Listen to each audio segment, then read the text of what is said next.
বাচ্চারা তোমরা কি খাচ্ছ? খাচ্ছ না? এন্ড কয়টা বাজে? এই টাইমে তোমরা কেন খাচ্ছ? হ্যাঁ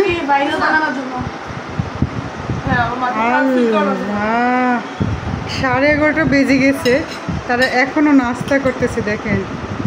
হ্যাঁ 7টার দিকে উঠছিলাম, এখনো নাস্তা করছি। কয়টার দিকে উঠছো? 7টার দিকে, এখন নাস্তা করছি। ওকে।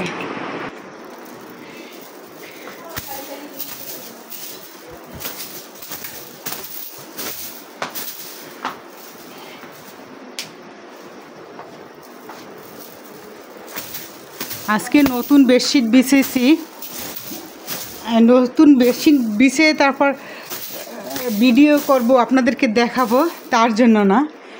আমার যারা পরিচিত বা আমার যারা আপনজন তারা খুব ভালো করে জানে, আপনারা হয়তো জানেন না, বেডশিটের প্রতি আমি একটু দুর্বল।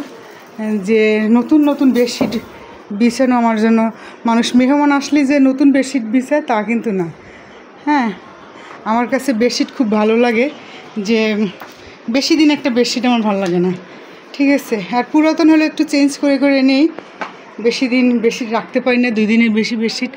আর একটা কথা হলে এই বেডশিটটা এই জন্য দেখেছি, আমার মেয়ে কক্সবাজার গেছে তখন এই বেডশিটটা নিয়ে এসছে। মেয়ের জামাই কক্সবাজার গেছে, তারা বিয়ের পর এই আর কি। বেডশিটটা কেমন হয়েছে সেটার জন্য আর কি জানাবেন কমেন্ট করে।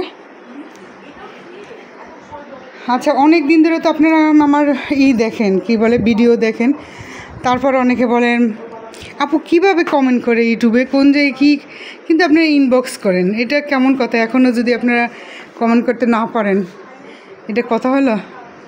এই আর কি। আর বেডশিটটা কেমন আছে সেটা জানাবেন। সুতি বেডশিট সেই মজার একটা, মানে ঘুমাইতে ভালোই লাগে গরমের দিনে। আলহামদুলিল্লাহ আমার মেয়ের জামাইয়ের চয়েস আছে।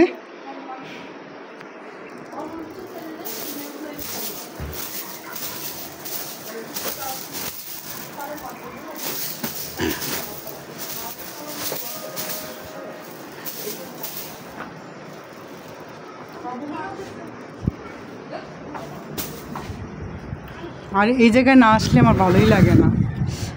কি বাতাস, তার ভিতর যদি একটা সুন্দর বেডশিট থাকে, বেডশিটের আর সুন্দর বাতাস, সেই আসলে মনটা বেশি একটা ভালোও না।